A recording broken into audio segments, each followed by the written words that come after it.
ദൈവമേ നീ എന്നിൽ അനുദിനവും വളരണമേ, ഞാനോ കുറയണമേ.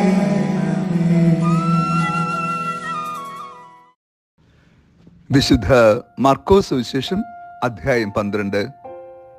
അക്കാലത്ത് യേശുവിനെ വാക്കിൽ കൊടുക്കുവാൻ വേണ്ടി കുറെ ഫരിസേയരെയും ഹേരോദസ് പക്ഷക്കാരെയും അവർ യേശുവിൻ്റെ അടുക്കിലേക്ക് അയച്ചു.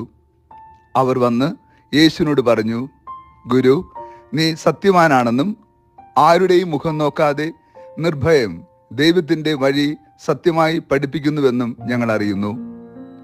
സീസറിന് നികുതി കൊടുക്കുന്നത് നിയമാനുസൃതമാണോ അല്ലയോ? അവിടെ കാപട്യം മനസ്സിലാക്കി യേശു പറഞ്ഞു, നിങ്ങൾ എന്തിന് എന്നെ പരീക്ഷിക്കുന്നു? ഒരു ദനാര എൻ്റെ അടുക്കൽ കൊണ്ടുവരിക, ഞാൻ കാണട്ടെ. അവർ അത് കൊണ്ടുവന്നപ്പോൾ യേശു ചോദിച്ചു, ഈ രൂപവും ലിഖിതവും ആരുടേത്? സീസറിൻ്റേത് എന്ന് അവർ പറഞ്ഞു. യേശു അവരോട് പറഞ്ഞു, സീസറിനുള്ളത് സീസറിനും ദൈവത്തിനുള്ളത് ദൈവത്തിനും കൊടുക്കുക. അവർ അവനെക്കുറിച്ച് വിസ്മയിച്ചു. ഈശോയിൽ ഏറ്റവും സ്നേഹമുള്ള പ്രിയ ദൈവമക്കളെ, ഈ വിശുദ്ധ പ്രഭാതത്തിൽ നാം ദൈവത്തിരുസന്നിധിയിൽ പ്രാർത്ഥനാപൂർവമായിരിക്കുമ്പോൾ നമ്മുടെ രൂപവും ലിഖിതവും ആരുടേത് എന്ന് ധ്യാനിക്കാം. യഥാർത്ഥത്തിൽ പിതാവായ ദൈവം തൻ്റെ രൂപത്തിലും ഭാവത്തിലും നമ്മെ സൃഷ്ടിച്ചു. ദൈവത്തിൻ്റെ രൂപത്തിലും ഭാവത്തിലും സൃഷ്ടിക്കപ്പെട്ട നാം ജീവിതയാത്രയിൽ ദൈവത്തെ മറന്നുകൊണ്ട് ജീവിക്കുമ്പോൾ ആ കൃപയുടെ മൂല്യങ്ങൾ നമുക്ക് നഷ്ടപ്പെട്ടു തുടങ്ങുന്നു. ആ ഒരു ദുരനുഭവത്തിലൂടെ യാത്ര ചെയ്യുന്ന നമുക്ക് ദൈവത്തെ പോലും ചോദ്യം ചെയ്യുവാനും ദൈവത്തെ പരീക്ഷിക്കുവാൻ വേണ്ടി നമ്മൾ ചിലപ്പോൾ ഒരുങ്ങി എന്ന് വരാം. ഇന്നത്തെ സുവിശേഷത്തിൽ നാം കാണുന്നത് അപ്രകാരമുള്ള ഒരു ദുരനുഭവമാണ്. ലോകരക്ഷകനായ യേശുവിനെ പരീക്ഷിക്കുവാൻ വേണ്ടി ഹേരോദസ് പക്ഷക്കാരും ഫരിസേയരും ഒരുമിക്കുകയാണ്. അവർ വന്ന് ചോദിക്കുന്നു, സീസറിന് നികുതി കൊടുക്കുന്നത് നിയമാനുസൃതമാണോ അല്ലയോ? അവിടെ കാപട്യം കാണാനുള്ള കഴിവാണ് ക്രിസ്തു വെളിപ്പെടുത്തുക. നിങ്ങൾ എന്തിന് എന്നെ പരീക്ഷിക്കുന്നുവെന്നാണ് യേശു ചോദിച്ചത്. ഭൂമിയിൽ ദൈവം വെറുക്കുന്ന ഏറ്റവും വലിയ പാപമാണ് കാപട്യം.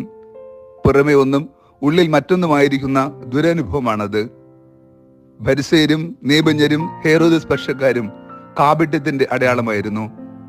അവർ പുറമെ പ്രാർത്ഥിക്കുന്നവരായി കാണപ്പെട്ടു, എന്നാൽ ഉള്ളിൽ ദൈവത്തിന്റെ കൃപയിൽ നിന്ന് അകന്നവരായിരുന്നു. പുറമെ നന്മ ചെയ്യുന്നവർ എന്ന അഭിമാനം കൊണ്ടു, എന്നാൽ ഉള്ളിൽ നന്മയുടെ ലേശവും ഉണ്ടായിരുന്നില്ല. പുറമെ അവർ മറ്റുള്ളവരെ സഹായിക്കുന്നവരും ധർമ്മദാനം ചെയ്യുന്നവരുമെന്ന് കാണപ്പെട്ടു, എന്നാൽ ഹൃദയശൂന്യരായിരുന്നു അവർ. അവരുടെ നന്മയിലോ വളർച്ചയിലോ അവർക്ക് യാതൊരു താല്പര്യവും ഉണ്ടായിരുന്നുമില്ല. പുറമെ വിജ്ഞാനത്തിന്റെ കിരീടം ധരിച്ചവരായിരുന്നു അവർ, എന്നാൽ ഉള്ളിൽ അവർ ഭോഷത്വം നിറഞ്ഞവരായിരുന്നു. ആ കാപട്യമാണ് ക്രിസ്തു കണ്ടെത്തുക. നിങ്ങൾ എന്തിന് എന്നെ പരീക്ഷിക്കുന്നു? നമ്മുടെയൊക്കെ ജീവിതയാത്രയിലും പലപ്പോഴും നാം ദൈവത്തെ പരീക്ഷിച്ചു പോകാറുണ്ട്. ആ പരീക്ഷണങ്ങളൊക്കെ ദുരനുഭവങ്ങളായിരുന്നു എന്ന് ഇന്നത്തെ സുവിശേഷം ഓർമ്മപ്പെടുത്തുകയാണ്. യേശു ചോദിക്കുന്നു, ഇതിലെ രൂപവും ലിഖിതവും ആരുടേതാണ്? അവർ പറയുന്നു സീസറിൻ്റേത് എന്ന്. സീസറിനുള്ളത് സീസറിനും ദൈവത്തിനുള്ളത് ദൈവത്തിനും കൊടുക്കുക. ഈ വിശുദ്ധ ദിനത്തിൽ ദൈവം നമ്മോട് ചോദിക്കുന്ന ഒരു ചോദ്യമുണ്ട്. നിന്നിലെ രൂപവും ലിഖിതവും ആരുടേതാണ്? എൻ്റെ സൃഷ്ടാവും രക്ഷകനുമായ ദൈവത്തിൻ്റെതാണ് എൻ്റെ രൂപവും ലിഖിതവുമെങ്കിൽ ഞാൻ ആ ദൈവത്തിന് അനുരൂപപ്പെട്ട് അവൻ്റെ വാക്കിൽ വിശ്വസ്തനായി അവൻ്റെ പ്രവൃത്തിക്ക് അനുസൃതമായി അവൻ്റെ വചനത്തിനനുസൃതമായി ജീവിക്കുവാൻ കടപ്പെട്ടവനാണ്. ഈ ഓർമ്മപ്പെടുത്തലാണെന്ന്. ഒരിക്കൽ ഏദൻസിന്റെ തെരുവീഥിയിൽ പകൽ വെളിച്ചത്തിൽ ഒരു മനുഷ്യൻ റാന്തൽ വിളക്ക് കത്തിച്ചു പിടിച്ച് ആ തെരുവിലൂടെ പോകുന്ന മനുഷ്യരുടെ മുഖത്തേക്ക് അടുപ്പിച്ചുകൊണ്ട് എന്തോ ചെയ്യുന്നു. എല്ലാവരും അവനെ ഭ്രാന്തൻ എന്ന് വിളിച്ചു. ഒരുവൻ ചോദിച്ചു, നീ എന്താണ് ചെയ്യുന്നത്? അവൻ പറയുന്നു, ഈ മനുഷ്യർക്ക് ദൈവത്തിന്റെ രൂപവും ലിഖിതവുമുണ്ടോ എന്ന് ഞാൻ അന്വേഷിക്കുകയായിരുന്നു എന്ന്. സത്യമാണ് പ്രിയരെ, നമ്മളിൽ ഇന്ന് ദൈവത്തിന്റെ രൂപവും ലിഖിതവും അന്വേഷിച്ചാൽ അത് കണ്ടെത്താനാകുമോ? നാം ദൈവത്തിന്റെ സ്നേഹത്തിന്റെ തണലിൽ, അവന്റെ കൃപയിൽ, അവന്റെ വിശ്വാസത്തിൽ, വിശുദ്ധിയിൽ, ദൈവത്തിന്റെ മനസ്സിനൊത്ത് ജീവിക്കാതിരിക്കുമ്പോൾ നമ്മിലെയും രൂപത്തിനും ഭാവത്തിനും മാറ്റം വരുന്നു.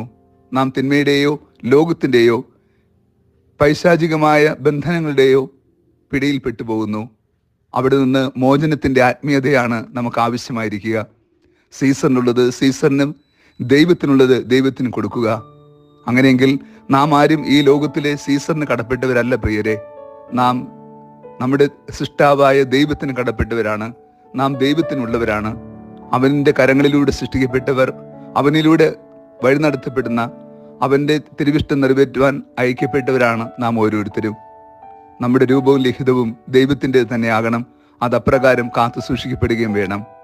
ജീവിത വഴികളിൽ ദൈവത്തിൻ്റെ രൂപത്തിലും ഭാവത്തിലും നമ്മൾ മാറ്റം വരുത്തിയിട്ടുണ്ടെങ്കിൽ, അഥവാ കാപട്യത്തിൻ്റെ മുഖംമൂടി അണിഞ്ഞുകൊണ്ട് ദൈവത്തിൻ്റെ സ്നേഹത്തിൻ്റെ തണലിൽ നിന്ന് അകന്ന് ജീവിച്ചു പോയിട്ടുണ്ടെങ്കിൽ മാപ്പിരുന്നുകൊണ്ട് അവൻ്റെ രൂപത്തിലും ഭാവത്തിലും അവൻ്റെ തിരുമനസ്സിനും അനുരൂപമായി ജീവിക്കുവാൻ വേണ്ട ആത്മീയ കൃപ ഈ ദിനം നൽകണമേ എന്ന് പ്രാർത്ഥിക്കാം. കർത്താവ് നിങ്ങളോട് കൂടെ. സർവശക്തനായ ദൈവം പിതാവും പുത്രനും പരിശുദ്ധാത്മാവും നമ്മെ ഏവരെയും സമൃദ്ധമായി അനുഗ്രഹിച്ച് ആശീർവദിക്കുമാറാകട്ടെ. ആമേൻ. സ്നേഹമാ ദൈവമേ, നീ എന്നിൽ അനുദിനവും വളരണമേ. ഞാനോ